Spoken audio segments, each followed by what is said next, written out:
Seorang muslim yang ideal adalah ia yang mampu mengoptimalkan potensinya di jalan dakwah. Tugas kita adalah menyampaikan nilai-nilai Islam kepada siapapun di sekitar kita. Fitrah pada dasarnya itu suci.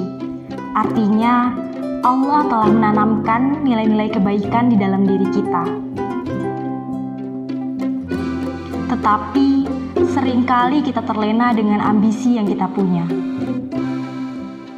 Hingga terkadang, itu dapat menjadi bumerang untuk kita.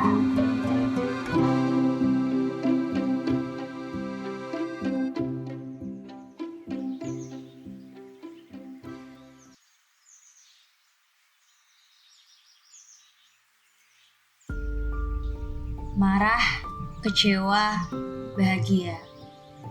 Semua itu adalah respon emosional dari perasaan kita sebagai manusia.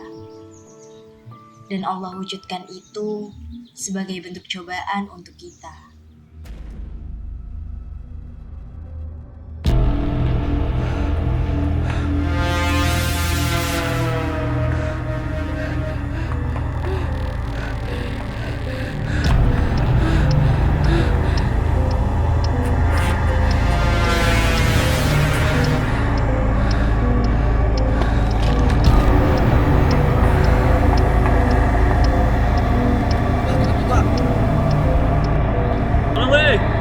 Tolong ada orang bisa weh.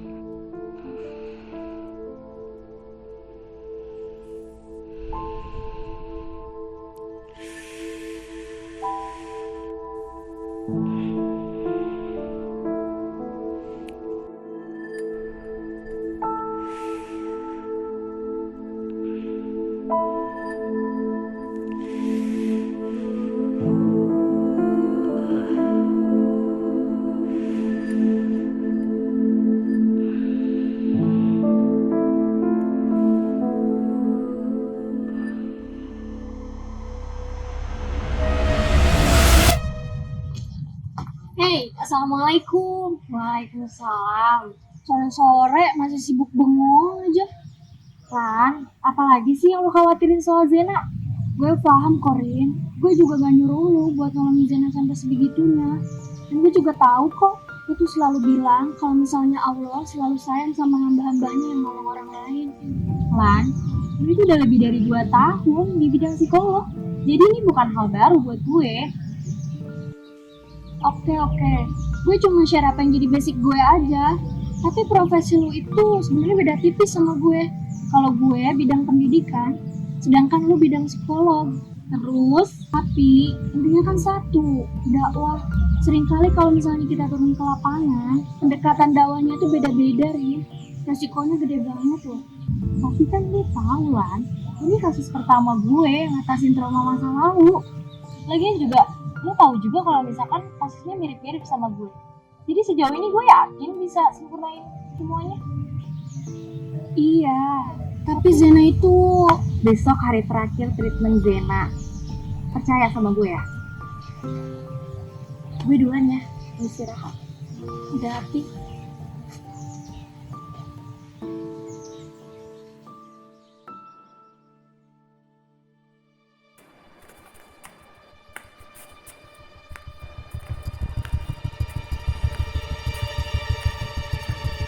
Iya, ada cewek nih. Kejar lah.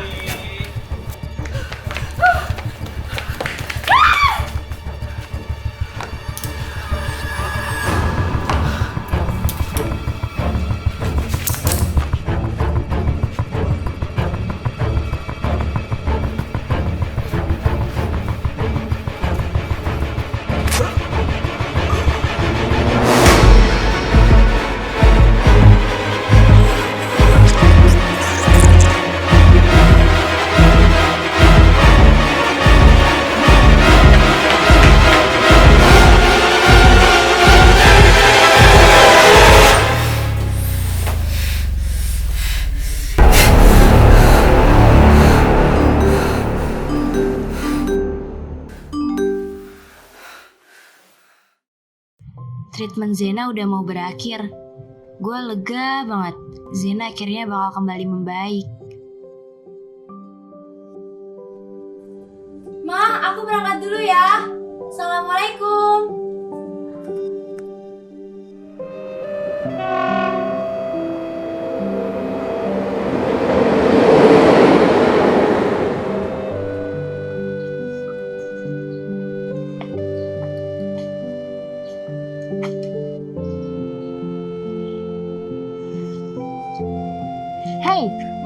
Hai, Kakak Arin, kok cemberut? Ada apa? sebenarnya aku kepikiran sesuatu sih, Kak. Kira-kira orang-orang lihat orang kayak aku gimana ya? Apa mereka bisa nerima aku? Apalagi kalau mereka tahu masa lalu aku. Kamu gak usah pikirin gimana cara mereka memperlakukan kamu. Abaikan kata mereka. Walaupun mereka tetap nyalain kita setelah bertahun-tahun. Gini, kamu cukup peduliin diri kamu sendiri, oke? Tapi Kak, Zen, dengerin kakak. Gimana pun tindakan membunuh itu salah, dan pelakunya nggak bisa dimaafkan. Jadi wajar kalau mereka memperlakukan kita seperti itu. Kenapa kakak bilang gitu? Karena kakak udah pernah ngerasain, seperti yang kakak ceritain ke kamu.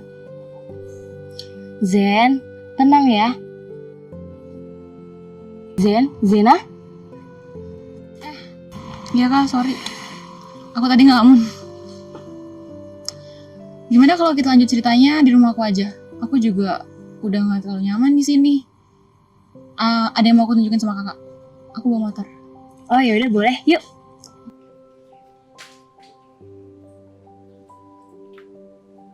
Di hari itu, Allah telah menunjukkan ternyata ada kekeliruan dalam niat baik saya.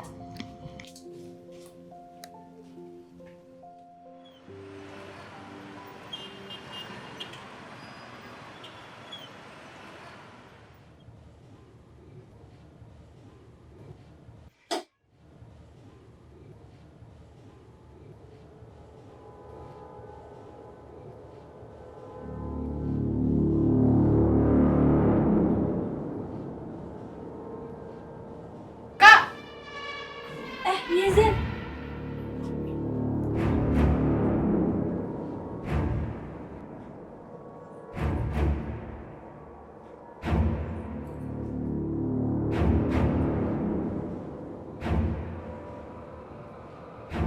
Kakak duduk dulu aja, aku mau buat minum. Oh iya Zen.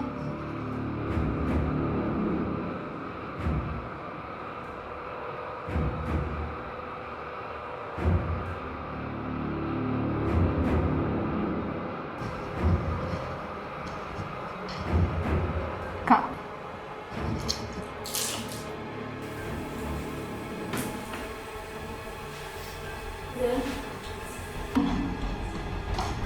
kita adalah pembunuh yang gak bisa dimaafin oleh semua orang. Ini kan yang kakak maksud. Pembunuh akan tetap jadi pembunuh selamanya.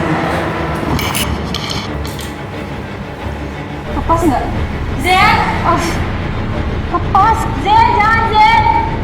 Lepas. Ih.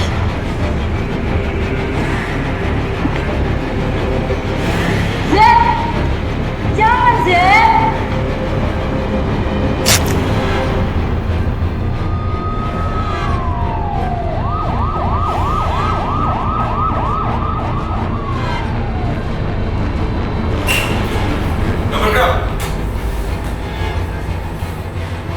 Zen, Zena.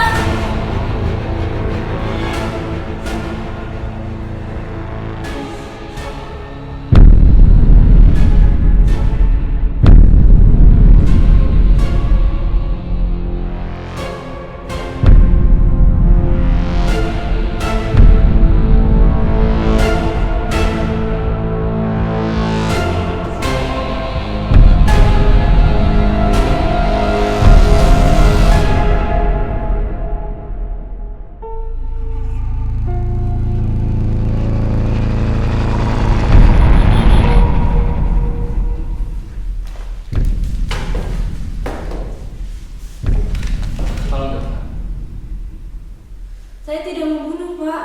Dia pasien saya. Dia bunuh diri dengan pisau itu, Pak.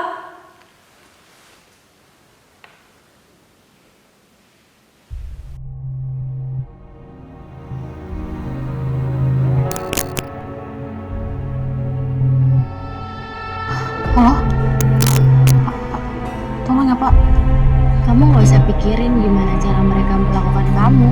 Abaikan kata mereka. Gimana pun tindakan membunuh itu salah dan pelakunya nggak bisa dimaafkan. Jadi wajar kalau mereka memperlakukan kita seperti itu. Abaikan kata mereka. Tindakan membunuh itu salah. Abaikan kata mereka. Bisa dimaafkan. Abaikan kata mereka.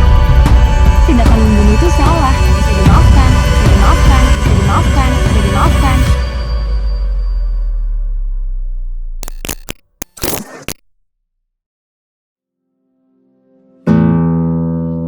Hingga saat hari ini, saya dapat berdiri tepat di hadapan teman-teman semua. Stigma itu melekat di hidup saya. Saya percaya kalau tugas saya menyembuhkan orang lain. Dan dalam dunia psikologi dakwah itu, penting bagi kita untuk percaya adanya kekuatan dan pertolongan terbesar yang datangnya bukan hanya dari apa yang kita lihat secara zahir. Allah membuktikan kepada semua orang bahwa saya tidak bersalah. Bukti yang ditemukan polisi tidak mengarah kuat pada kasus pembunuhan.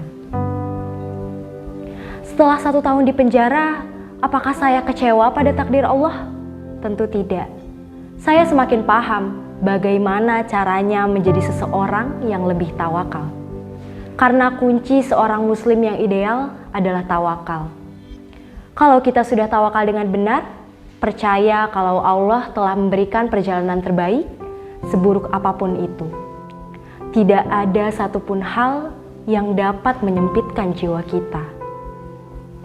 Bu Karin ini orang yang membuat saya jauh lebih semangat dalam belajar ilmu psikologi dakwah. Segala sesuatu hal, jika kita lihat dari sudut lain, itu justru seperti harta karun dalam hidup kita.